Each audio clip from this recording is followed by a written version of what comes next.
During this hour of the show, we'll do something we do once a month on Focus 580, and that is talk about personal finance. Our guest, David Sinow, professor of finance at the University of Illinois. He has a wide-ranging background in financial management and advising on financial issues. And this show is an effort to get you answers to the questions that concern you the most. We'll talk in general about some issues with regard to money management, and then open the phone line. So if you'd like to join us, you are welcome to do so. The number around Champaign-Urbana, 333-9455. That's 333-WILL. Also, toll-free anywhere you hear us. You can use our toll-free line if you're outside the 217 area code, 800-222-9455. And at any time during a conversation, feel free to give us a call. David Sinow, good morning. Well, good morning, Jack, and as always, it's a genuine pleasure to be with you. This morning, I would like to discuss two matters. The first matter concerns an often misunderstood and, frankly, rarely utilized retirement vehicle known as a single premium immediate annuity. And the lion's share of my remarks will be based upon quoted materials from Robert Hersey, Jr., a well-known business writer and commentator for the New York Times, and Mr. Hirsch Stern, an insurance broker and author of the financial periodical known as The Annuity Shopper. And the second item I'd like to discuss this morning is simply an update on our model portfolio. You recall that last month I would begin reporting each month on a year-to-date return of a 100% equity portfolio, so we'll go over that as well. Now, back to the first matter.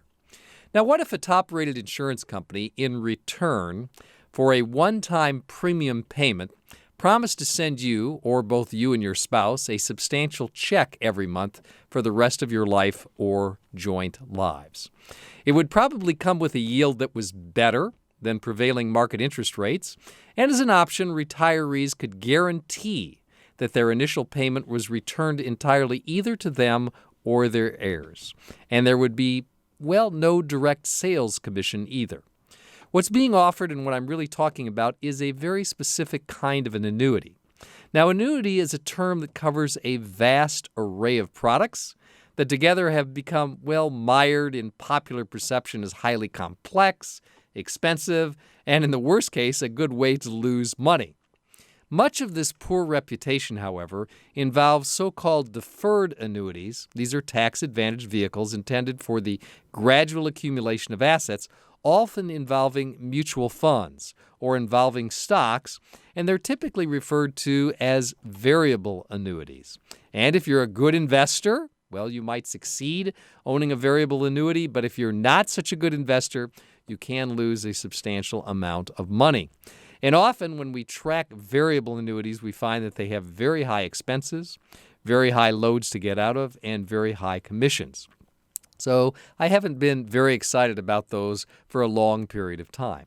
But there is another version of annuity, and it's called an immediate annuity, that is not as well known and is designed to convert lump sum funds that you already have into a stream of payments that provide retirement income literally right away. In other words, almost the month after you retire. Now, although this type has been around long before today's variable annuities or other deferred annuities, it really only accounts for about 2.5% of the entire annuity market. Also, insurance agents, frankly, earn very little for selling or offering this type of immediate annuity, and it can be hard to persuade potential buyers to hand over a chunk of their life savings for an insurance contract, which is really not an investment that represents a wager that they will live longer than a giant insurance company thinks they will. However, there are some signs lately that immediate annuities are gaining popularity. One reason is the declining availability of traditional fixed corporate pensions. Those are disappearing. Another is that baby boomers, the oldest of whom turn 60 next year, are approaching retirement. Hard to believe, but our baby boomers are now approaching 60 years of age. Immediate annuities are really quite straightforward. You shop among insurance companies strong enough to make payments indefinitely and see which charges the least for a specified amount of income, say $1,000 a month. So you would shop 8 or 10 different insurance companies and say, look, I want a payment of $1,000 a month for the rest of my life, maybe for 5 years, 10 years, 15 years, maybe for a joint and survivor term. And when you shop, you say, how much of a lump sum must I hand you today as a premium payment for that monthly guarantee of $1,000 a month, $1,200 a month, $1,500, you name the number. Now, as a rule of thumb, typically the cost for a 65-year-old individual these days is about 13 times the annual benefit. So whatever you want in terms of an annual benefit, multiply that times 13, and that would be sort of an example of how much money you would have to proffer to the insurance company up front. So a policy paying $1,000 a month or $12,000 a year for the typical 65-year-old would therefore cost somewhere around $150,000. And if you do the math, this works out to an annual interest rate of about 8%, which is, well, not quite double the current rate on a 10-year Treasury bond. I think a 10-year Treasury is about 4.2 today, but 8% isn't that bad. And not surprisingly, of course, the older you are, the less you pay. In fact, some financial advisors advise waiting a few years after retiring to buy an immediate annuity to get really a firmer grip on your overall financial situation. You can also prevent the insurance company from reaping a windfall if you suddenly die. For example, if you buy a policy that says, hey, pay me as long as I'm living, and then 3 months later, the mad bicyclist runs you over while you're minding your own business in the crosswalk, well, the insurance company would keep your money. So for an additional amount of money for sort of a premium rider, you can have a period certain annuity so that the beneficiary or your heirs collects for the balance of a term, 5 years, 10 years, 15 years, even 20 years or more. And another option, of course, would return to your beneficiary the remainder of the money originally paid in the event of your untimely death. So single premium immediate annuities, and for short they're called SPIA, are purchased really with a single deposit and usually commence regular income payments 1 month after you make the deposit. So they make sense for retirement. An immediate annuity, of course, as I said, can be purchased with funds from a variety of sources, perhaps a CD, perhaps some other type of investment, maybe even an inheritance, who knows. And the key element to understand with an immediate annuity is the nature of the exchange that simply takes place between you and the insurance company. In return for this one-time lump sum payment, the insurance company agrees to pay you an income stream. And typically, even after you buy it and you receive the contract, if you have buyer's remorse, there is always a free look period when you read the contract, so that you can say, I've made a mistake. I don't really think this meets my goals or objectives. Hand me back my money. So you can exercise what's called a typical free look period, usually around 30 days as a matter of contract. I think there are a number of advantages for this vehicle. First of all, it's simple. The annuitant, or you, the recipient of these funds, doesn't have to manage the investment, watch the markets, report interest rates or dividends, or compete against other investment professionals. There is security. The annuity provides you a lifetime income benefit. Typically, the returns that you will earn on your annuity are higher than current interest rates or CD rates. And I think this is going to be even a more interesting investment, a more interesting annuity contract if we continue to see rises in short-term interest rates in the economy. And Alan Greenspan certainly hasn't suggested anything to the contrary, because we could see those interest rates increasing. Thus, the insurance company should be willing to pay out a little bit more monthly based upon these higher interest rates. Safety of principle, well, if you choose a AAA insurance company, your job is to choose an insurance company that is going to outlive you. That's your job when you own life insurance, you own an annuity product. You want to make certain that your insurance company is around long after you and your beneficiaries have met your maker. Also, something to keep in mind, favorable tax treatment. Often, your premium is paid with after-tax dollars. Thus, most of your monthly annuity payment from the insurance company is returned to you on a tax-free basis. So if you were receiving that $1,000 a month, it's entirely possible $800 to $900 of it could be tax-free. And the rest, of course, would be imputed interest. Finally, you can now purchase an immediate annuity, which is adjusted for inflation. Isn't that interesting? Naturally, it's more expensive, but each year there can be a insurance inflation rider on that amount. So if it started out with $1,000, maybe a year from now it's $1,040 or whatever. So we have that proviso as well. Now, like any investment, be certain to rigorously investigate it and discuss its application to your situation with your financial advisor. So don't jump too quickly, don't leap. Make certain that you get some sound advice on whether this really makes sense for you. But it's certainly something that is not in the mainstream, and it's something our listeners should be aware of. Okay, why don't we turn for a moment to our model portfolio? You'll recall that our model portfolio is really a 100% equity portfolio. And for simplification purposes, we used Vanguard asset class funds. I sort of call it the David Sinow recipe portfolio. I invest a good deal of my own money in this portfolio. And more importantly, as I mentioned last month, I invest my wife's money in this portfolio. And that's even a worse thing if you would lose any money for your wonderful wife. And she truly is a wonderful lady, Carol. Well, let me tell you again, just to review what that portfolio consisted of.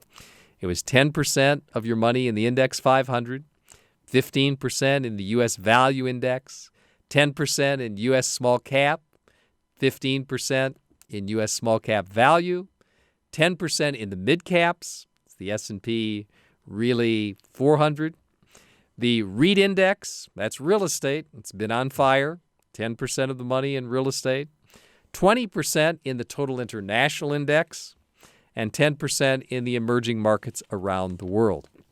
Year to date, how have we done? Well, year to date, including dividends, through yesterday's close, that portfolio is up 5.24% for the year. Now, what might we use as a proxy? What might we use as a benchmark for comparison purposes? And I think probably the total stock market index would be a good index to use. Some people call it the Wilshire 5000, but basically it's a market-weighted index of all of the U.S. stock market. And if we looked at that particular index for the year, that index is up about 2.3% for the year. So we're doing a good deal better than the total market index. So I'm very, very pleased about that. And again, if we just simply looked at the S&P 500, that's up about 1.7% for the year, including its dividends. So we're doing significantly better, about 3 times better than that. So the lesson is diversification. You don't expect all of these asset classes to move in the same direction, but clearly by having diversification, if you're going to be in a 100% equity portfolio, it's important to be well diversified. So there you have it, Jack, a little bit about a financial planning technique known as annuities, whether it fits or whether it doesn't fit, and a little bit of an update on our 100% equity portfolio. So I would be delighted to answer any questions on these topics I've discussed this morning or other financial topics on our listeners' minds. Well, very good. David Sinow, Professor of Finance at the University of Illinois. He's with us this morning to take your questions on personal finance. You can either follow up on the topics that he just discussed, or if you'd like to ask something completely different, you're welcome to do that as well. The number around Champaign-Urbana, 333-9455. Toll free anywhere you hear us, 800-222-9455. While we wait for people to join us on the phone lines, just a quick follow-up on the single premium immediate annuity. Yes. A lot of syllables in that, but anyway, so this sounds like the return of about 8% is what you're, sort of as a ballpark figure. Well, it's a little bit misleading because what really happens is it's like a mortgage. You're getting an amortized payment. And the bottom line is that the imputed interest rate is more in the 5% area. But if you take this lump sum and you had to reinvest it to procure that kind of monthly income, you'd be looking at 8%. So it's a little bit of a misnomer, but if we do the imputed interest on it, it's still a little bit higher than CDs. It is a monthly guarantee, etc. So I don't want to mislead anyone about the actual rate of return that you're earning on the product. It's if you would have to generate $1,000 a month, you would have to earn 8%, in other words. But the insurance company is not paying you 8% because a good portion of it is a return of principal as well. But still makes some sense for some retirees. I understand. So, in terms of the real impact, like you say, if you were to take that and invest it in terms of the return that you get on a monthly basis, sort of a virtual return Exactly. of 8%. Exactly. So this would fit in perhaps a strategy that would also, encompass investing in, mutual funds, Absolutely. stock market, and so forth. Absolutely. It's one piece of an overall retirement pie. And some people would like to have a known amount of income coming in each month. Now, keep in mind that it is not adjusted for inflation. So when one looks at this kind of annuity, one also needs to look at whether or not that annuity should be adjusted for inflation. Okay. We have a couple callers waiting. We'll get on to our first listener joining us on a cell phone on line number 1. Good morning. Good morning. How are you? Good.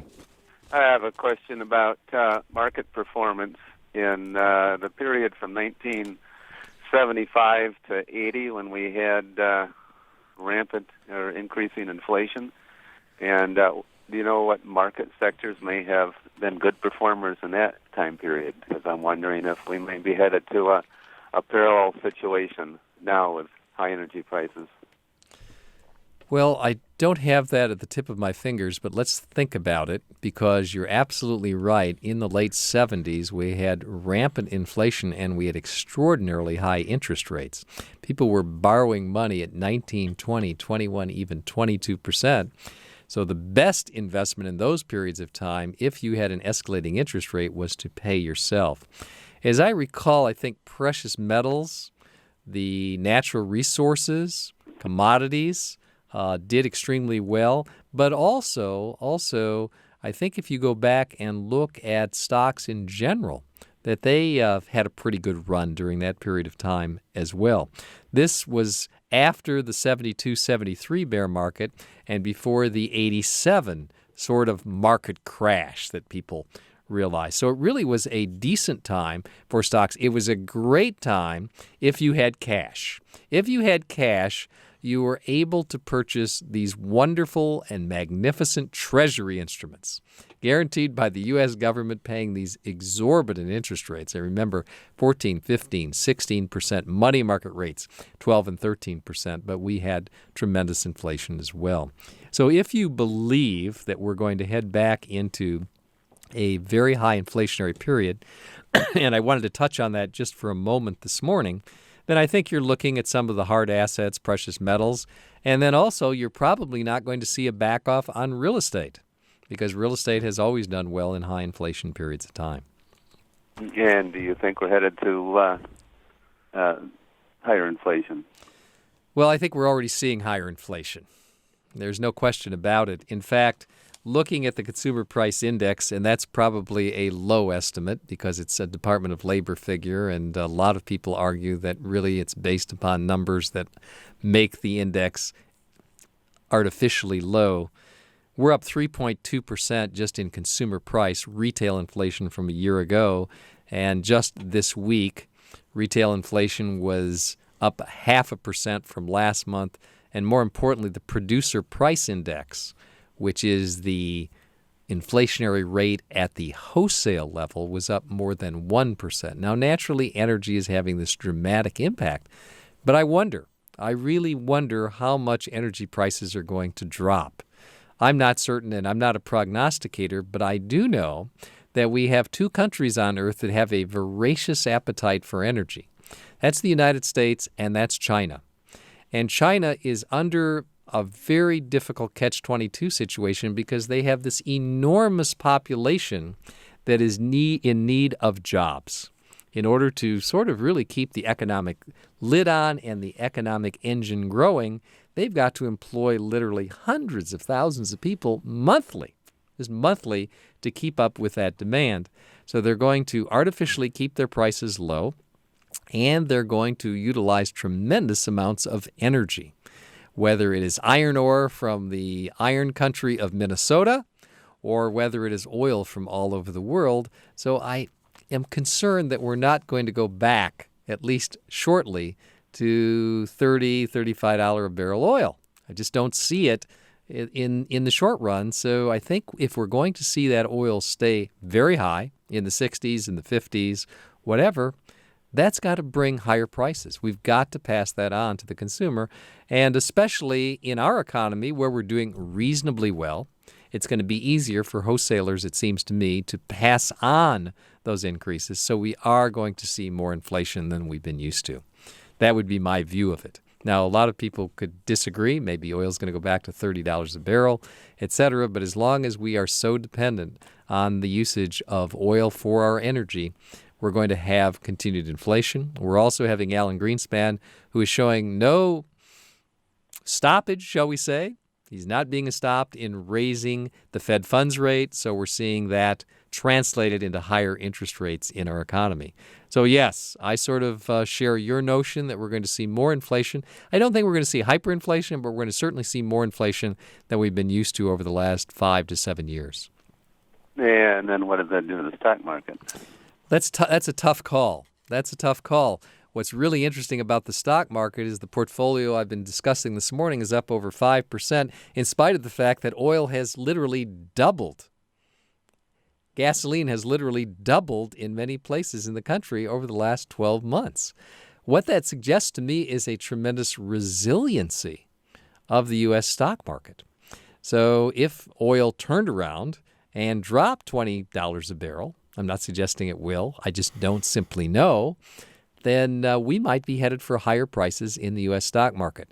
But I'm not a prognosticator of the stock market. That's why, as I've said in the past and other programs, I'm more of a legacy investor. I've got to be invested for the very long term so I can deal with these ups and these downs and these barrels of oil at 60 and 50 and 40, because in the long run, if I am well diversified and I have some of my money in equities, I know that over long, long periods of time, that's likely to outperform most other investments. Now, Scott Burns, who is a commentator extraordinarily well thought of, said that one of the asset classes that should be added to a portfolio today is an energy asset class, that it really is now becoming a separate asset class. And we need to look at sources of energy, whether it is raw materials, whether it is the oil companies, et cetera, that is in effect, in his view, becoming a separate asset class. So if you are concerned about inflation, you might consider adding to your portfolio, if you do not have it at the current time, that type of asset class, turning to energy companies. Is he talking about energy producers like an oil company, or including the utilities that are converting to and delivering electricity? Not so much the utilities, but more of the producers and the distributors, but not specifically the utilities. Right. Well, thank you. Okay. My pleasure. Great question. Thanks so much for the call. We're a little past our midpoint here with David Sinow, professor of finance at the University of Illinois, Urbana-Champaign here, taking your questions on personal finance. We have one listener waiting patiently we'll get right to, and plenty of time for others if you'd like to join us. 333-9455 around Champaign-Urbana. Elsewhere, 800-222-9455. Caller on Des Plaines on line number 4. Good morning. Oh, yes. Good morning, David. I wanted to ask a question on your opinion concerning, I've got a small amount of mortgage on my home, and I was thinking about paying it off and then applying for if you will, a reverse mortgage, using the funds from the reverse mortgage to get a summer place in northwest Michigan. And I was wondering if, with your background, you might be able to comment on that as a strategy of how to handle that. Well, let me ask you some basic questions. Number one, what is your interest rate on your current mortgage? Like 5 1/8.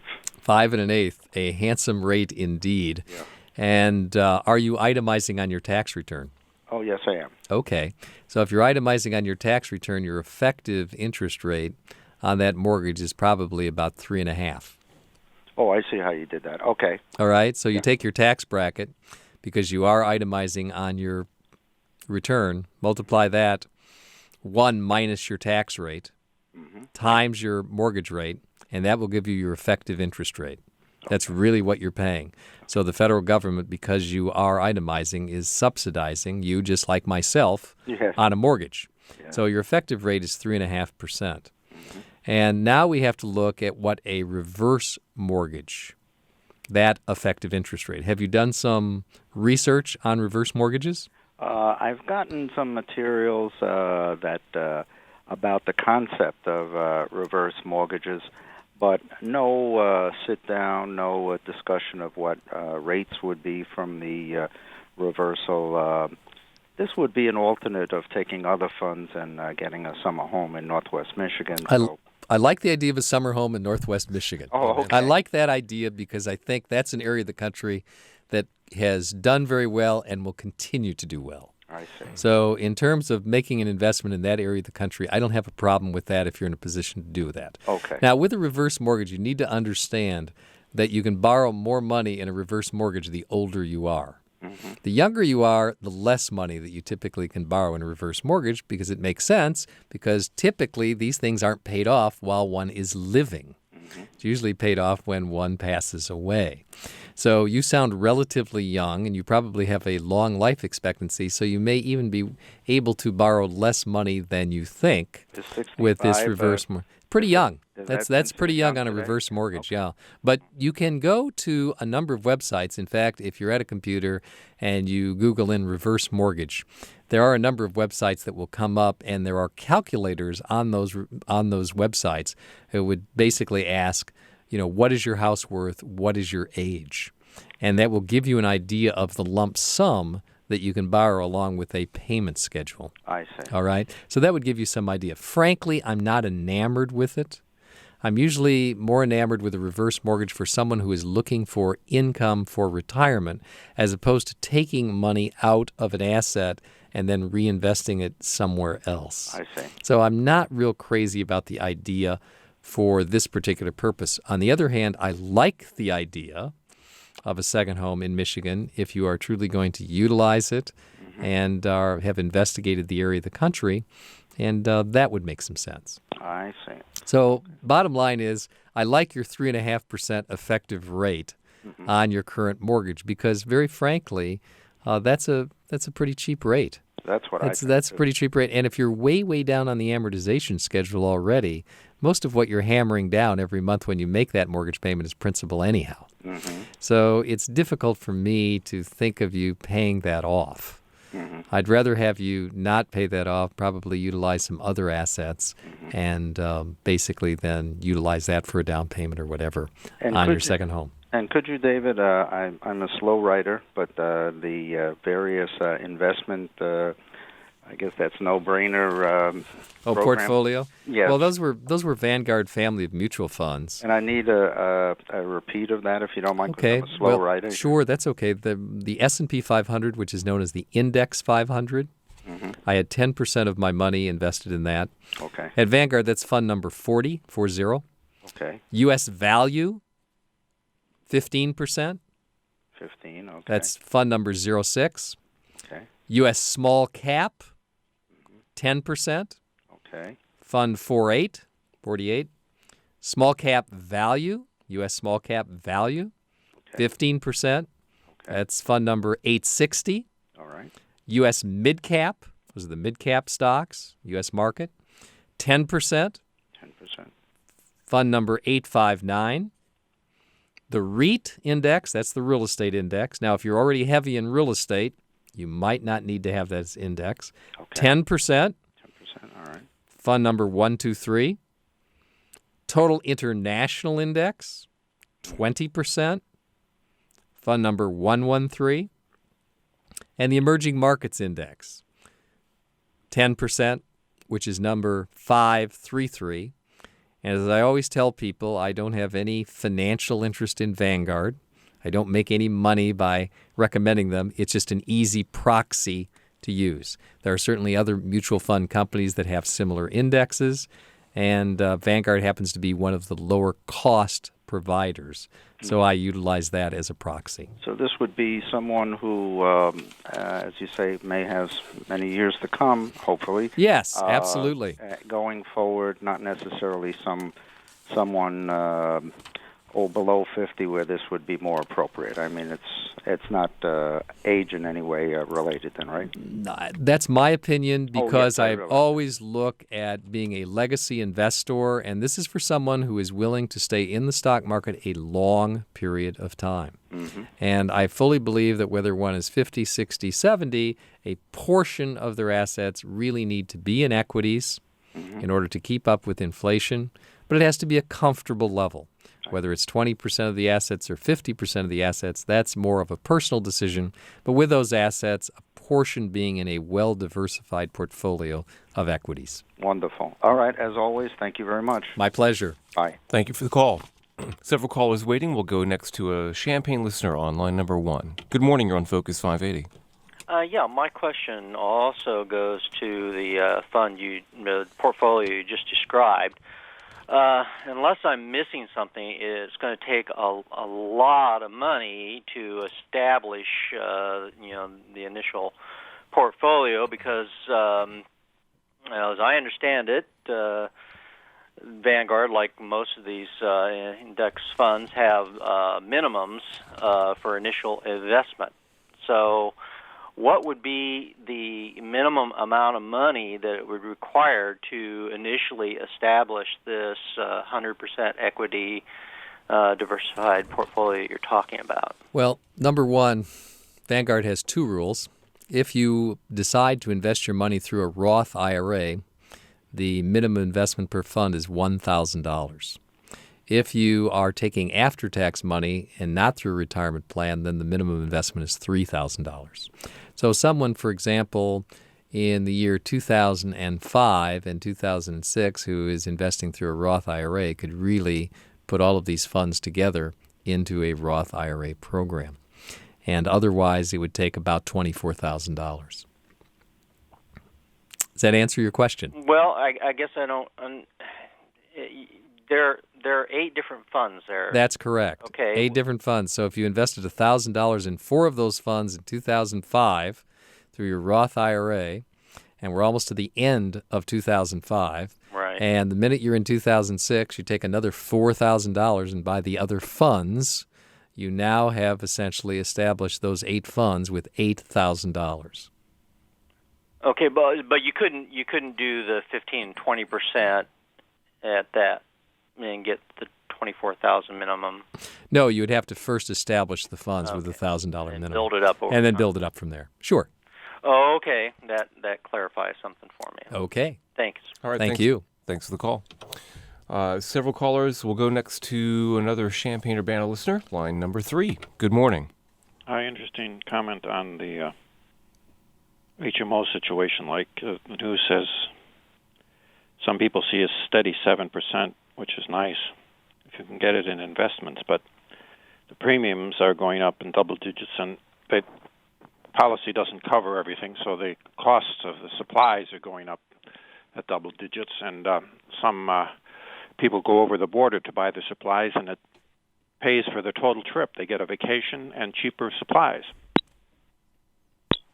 I think we lost the caller. Not sure Okay. exactly what happened there. I'm not sure either. Maybe the caller was on a cellular or something. I think the caller was talking about the fact that medical expenses are going up faster than the overall inflation rate. So it is true. We have what's called the flight across the border.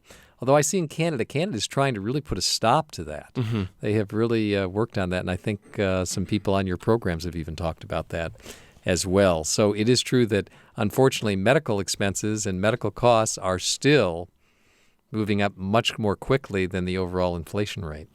Well, that's another subject, and maybe we can come back to that, but we have another listener waiting, and we'll go on to them. Let me just mention the phone numbers again. We're talking with David Sinow, professor of finance at the University of Illinois, taking your questions on personal finance. We raised a number of issues, and happy to talk about others. Around Champaign-Urbana, the number is 333-9455.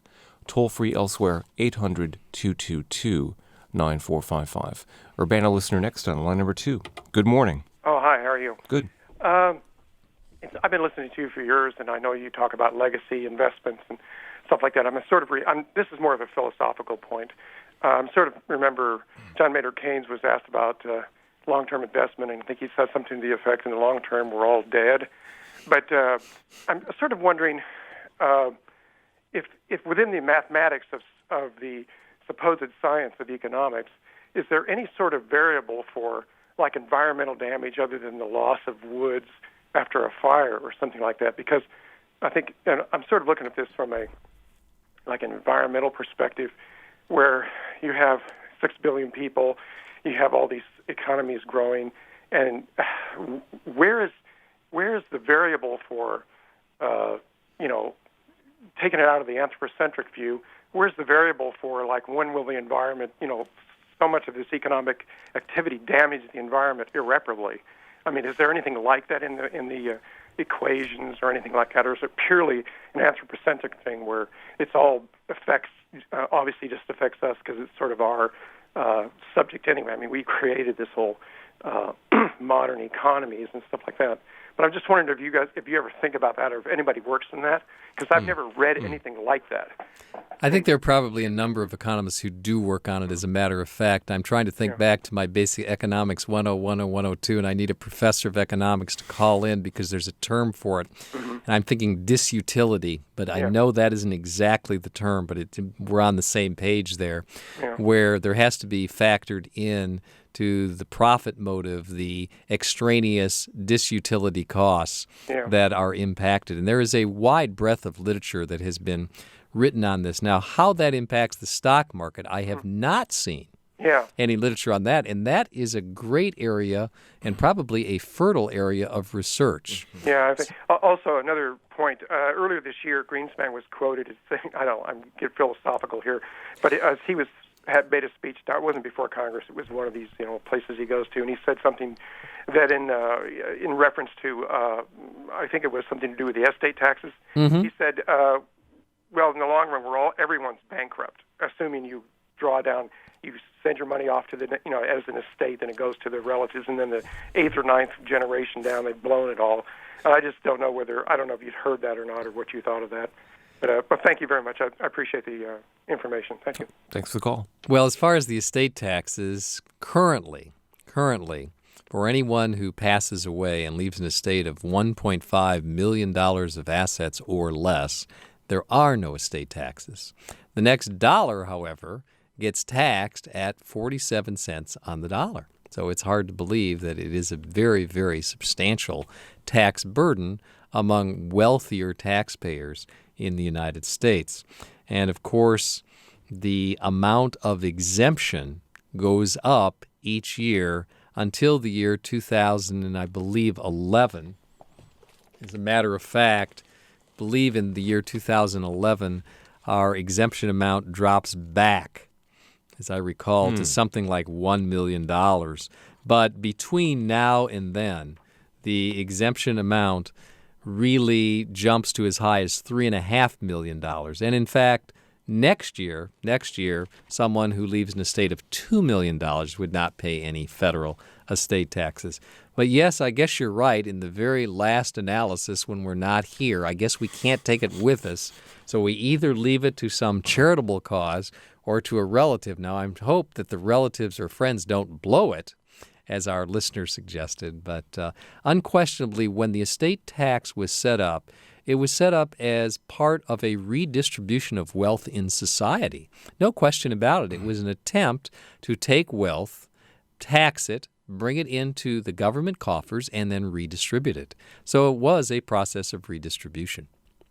The 2011 figure you mentioned dropping down to 1 million, obviously we're not going to place wagers on the actions of Congress, but one might be forgiven for betting that they're going to up that or change it. No question about it. As a matter of fact, in 2010, estate tax is repealed. Yeah. So under current law. So something is going to happen probably before 2010, because otherwise people who pass away in 2010, it's not good to pass away, but I guess the estate taxes would be repealed, so there would be no estate taxes for that particular estate. In 2009, the exemption amount is $3.5 million. There's a lot of talk, Jack, as you know, to keep that number at about $3.5 million, and that covers 99% of America. Very good. We have another listener waiting, and just about 10 minutes left in this hour of Focus 580. Time for others if you'd like to join us real quick. 333-9455 or 800-222-9455. Urbana listener next on line number 1. Good morning. Hi. I wondered what you did with the portion of your funds that were not equities but were in fixed, because you revealed your model portfolio for the equity portion. What about the other portion? That's a great question. And basically what I do with the other portion is to do bond laddering. I'm a great believer in simplicity, so I maintain a bond ladder with a current maturity of that bond ladder of 3.5 years. So essentially what I've done is take a portion of my money and put it in a 6-month bond, a 12-month, 18, 24, 30, and 36 and 42. So it's an equal amount in each one, 1/7 essentially in each of those instruments. However, that bond ladder may consist of T-notes, it may consist of certificates of deposit, or it may even in some instances consist of municipal bonds, depending upon the quality of the municipal bond and the interest rate it pays. And I was going to spend a little bit of time and talk about bond ladders because as Alan Greenspan continues to push interest rates up, well, long-term interest rates have not moved very much, and short-term are starting to move up a little bit. You're looking at over 4% on the 5-year Treasury now. So there are some opportunities in bond laddering. But as far as buying complicated bond instruments, I'm really not into that. Now, some of my clients are into buying dividend-paying stocks as an alternative or looking at a dividend-paying mutual fund. So those are possibilities as well. But I keep it pretty vanilla, pretty simple, 100% equity portfolio, and then simply a bond ladder. I'm not trying to outperform the market. I just simply want to earn the interest rates cleanly and gently and simply that the interest market is willing to give me. Right. And do you decide between the T-note CDs and municipal bonds based on their relative advantage when you're ready to reinvest? Absolutely. So when I'm ready to reinvest, I simply turn on the computer. I'll look at national CD rates. I have no problem in buying a certificate of deposit across the internet, believe me. And those CD rates are significantly higher often than Treasury instrument rates. And often when you do have a CD rate that you can put money into across an internet site with a FDIC-insured bank, sometimes you can go back to your local bank and they will come very, very close to matching that CD rate for you. Oh, I see. That's pretty good. But the advantage of municipal bonds for someone like yourself who's in a high tax bracket, you still figure these other instruments. You still calculate them each time. Absolutely. Absolutely. And then you've got to look at your relative income tax bracket, and you've got to look at that spread because the spreads are always moving between treasuries, for example, and munis. So that spread contracts and it expands, so you just simply don't know on any given day. How do you know how to select the munis? How do you select them? You've got to buy general obligation munis. You have to buy GOs. Right. No longer can you buy and afford to buy revenue bonds. You've got to buy general obligation bonds that are backed by full faith and credit of either the state taxing authority or a real estate taxing authority. Those are the only bonds that I will buy anymore as municipal bonds.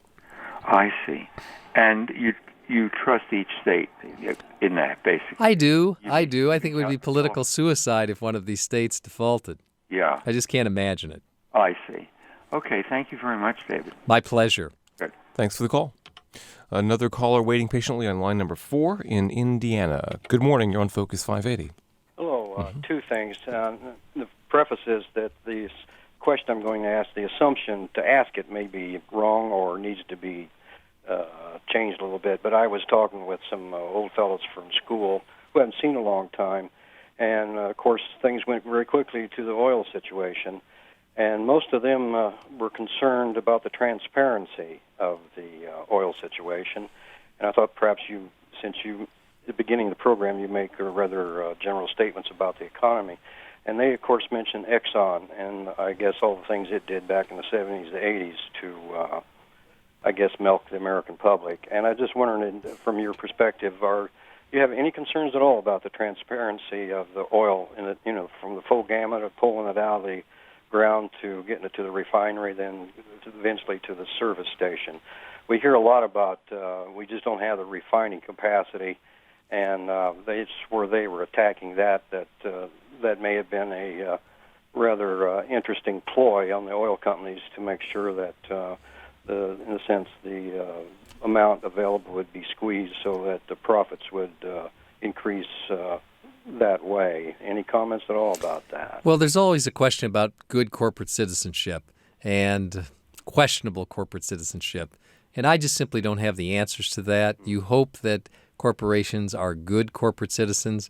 Clearly, at the same time, corporations are in the business of maximizing profits. So I presume that if you put the squeeze on refinery capacity, that you're ultimately going to increase the price of gasoline. And a lot of people, a lot of Congress people are arguing that that's really what's occurred. Yeah. But I'm not willing to sit here because I simply am not an insider, don't have enough information to suggest it, but it certainly has been bandied about, hasn't it? Yes.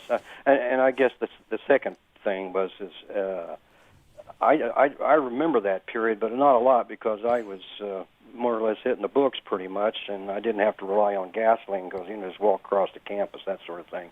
But were there any signs that showed up where people, who have a better understanding of the oil business, saw these things and started thinking just like these congressmen are thinking now about the lack of refineries in the United States? Is there anything on the horizon that one would you could point to or anything like that would give it a signal? I really am just not cognizant and have enough information, but I think those are wonderful questions. You're asking what are the leading indicators? Yeah. And certainly someone has done some research in that area, but I frankly haven't.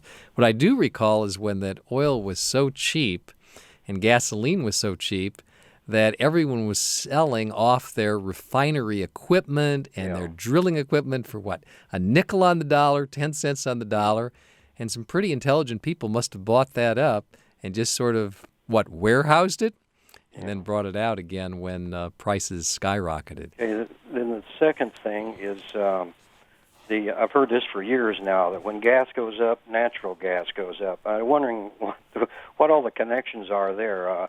Yesterday out of Chicago, they said that as of July 1st, natural gas went up at least 33 1/3%, basically $6 and something per whatever the unit is they use in BTUs, and up to $9 and something.